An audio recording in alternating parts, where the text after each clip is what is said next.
1999లో అనంతపురం జిల్లాలోని నల్లమాడ నియోజకవర్గం నుంచి ఎమ్మెల్యే అభ్యర్థిగా పోటీ చేసి స్వల్ప తేడాతో ఓటమి చెందినప్పటికీ 2004లో ఎక్కడ పోగొట్టుకున్నామో అక్కడే వెతుక్కోవాలనే నానుడితో 2004లో తిరిగి నల్లమాడ నుంచి ఎమ్మెల్యే గెలుపు పొంది అభివృద్ధి అంటే ఇది అని చేసి చూపించి తనమైన ముద్ర వేసుకున్న ఆయనే అనంతపురం జిల్లా నల్లమాడ మాజీ ఎమ్మెల్యే కడపల మోహన్ రెడ్డి గారు.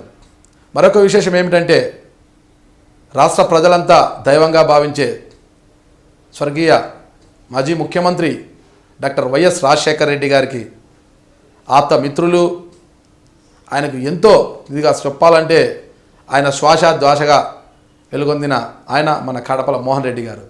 ప్రస్తుతం ఆయన వైద్య వృత్తిని అభ్యసించిన రాజకీయాలకు రావాల్సిన అవసరం ఏమొచ్చింది, అందుకు దారితీసిన కారణాలు ఏమనే విషయాలు మనం తెలుసుకోబోతున్నాం. నమస్తే సార్. మీరు అంటే మీ కుటుంబ నేపథ్యం అంతా మొత్తం తీసుకుంటే నీలం సంజీవ్ రెడ్డి గారు మీ మేనమామ అవుతారు, తరిమిల నాగిరెడ్డి గారు, ఈ రెండు పేర్లు వినాలంటే అనంతపురం జిల్లా ప్రజలంతా కూడా పులకిస్తారు అన్నమాట. వారి కుమారుడు అవుతారు. తర్వాత మీ నాన్న రెండవ పార్లమెంటేరియన్గా ఉన్నారు. సెకండ్ అండ్ థర్డ్ లోక్సభలో ఉన్నారు. ఇవన్నీ ఉన్నా కూడా మీరు ఎందుకు రాజకీయాల వైపు మొగ్గు చూపకుండా అలా వెళ్ళిపోయారు? అంటే అప్పుడు రాజకీయాలు ఈ విధంగా లేవండి. మా ఫాదర్ రాజకీయాల్లో ఉన్నారు కాబట్టి నేను ఉండాలని ఏం లేదు. మా ఫాదర్ నన్ను ఒక వైద్యునిగా ఉండాలా, ప్రజలకు సేవ చేయాలనే ఉద్దేశంతోనే నన్ను ఆ రోజు మెడికల్ కాలేజీకి పంపించడం జరిగింది. అంటే ఆయన ఆశలైతే అంతకుముందు కంటి డాక్టర్ ఒక ఆయన ఉండేవారు. ఆయన ఎప్పుడూ రకరకాల ఫ్రీ ఐ క్యాంప్స్ కండక్ట్ చేస్తూ దాదాపు కొన్ని వేల కంటి ఆపరేషన్ చేస్తూ బీదవారికి సహాయం చేయడం జరిగింది. మా నాన్నగారు ఆయన్ను చూసి నా కొడుకును కూడా ఆ విధంగా చేయాలనే ఉద్దేశంతో ఆయన నన్ను మెడిసిన్ చేర్పించారు, కానీ రాజకీయాలకు ఏ విధంగానూ ప్రోత్సహించింది లేదు. సో నేను అదే ఉద్దేశంతోనే వచ్చి మళ్ళీ మా పేరెంట్స్కు అందుబాటులో ఉండాలా, ఎందుకంటే పల్లెల నేపథ్యం, మా బ్రదర్స్ అందరూ కూడా బయట ఉన్నారు, వాళ్ళ కోసమనే నేను మళ్ళీ కదిరికి వచ్చి ఇక్కడ ప్రాక్టీస్ చేసి వాళ్ళకి అందుబాటులో ఉండాలా తల్లిదండ్రులకు అనే ఉద్దేశంతోనే కదిరి సెలెక్ట్ చేసుకున్నాను. రాజకీయాలు అంటే ఎవరికైనా ఆనాటికి కానీ ఈనాటికి కానీ ఆ తరం ఈ తరం ఎవరికైనా కొద్దిగా ఆసక్తి ఉంటుంది. అందులో మీ కుటుంబం అంతా కూడా రాజకీయాల్లో ఉండేవాళ్ళే.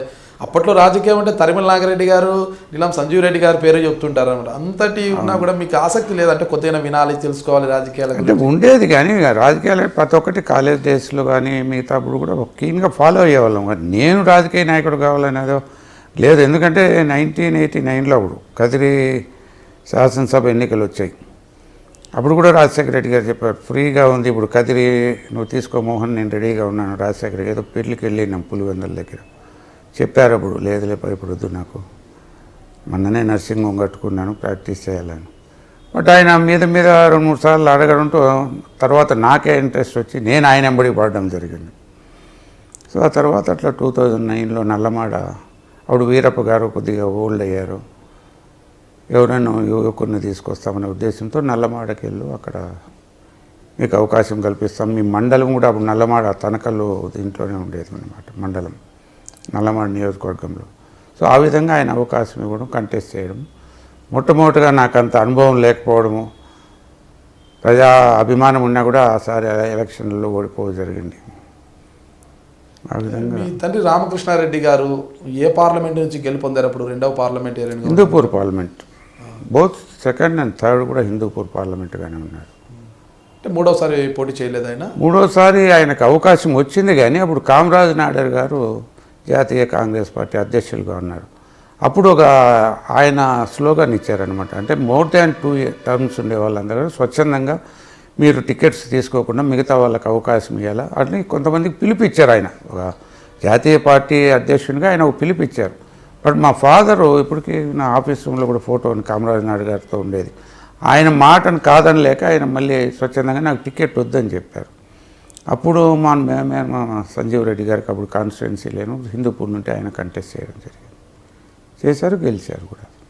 తొలిసారి మీరు ఓడిపోయినప్పుడు రాజశేఖర రెడ్డి గారు ఏమన్నారు మిమ్మల్ని? అప్పుడు ఏం లేదు, మందలించడం అనేది పక్కన పెడితే, అంటే మనము ఎలా గెలవడానికి, ఎలా నెక్స్ట్ ఎన్నికల్లో ఎప్పుడూ చెప్పలేదు. ఇంకా కొన్ని సందర్భాల్లో ఇక్కడ కొంతమంది క్యాండిడేట్స్ ఇప్పుడు జెడ్పీటీసీస్ అప్పుడు ఏమంటే రాజశేఖర రెడ్డి గారు నాకుండే అదృష్టం ఏమంటే ఆయన నా మీద కాన్ఫిడెన్స్ కూడా పెట్టినారు. నల్లమాడ ప్లస్ కదిరి మళ్ళీ నేను పుట్టపర్తికి వెళ్ళిన తర్వాత పుట్టపర్తి కదిరి రెండింటి మీద కూడా నా అభిప్రాయం అనేది సేకరిస్తూ ఉండేవాడు. ఎవరైనా ఆయన దగ్గరికి పోయి ఈ విధంగా ఇప్పుడు మున్సిపల్ చైర్మన్గా ట్రై చేసేవాళ్ళు.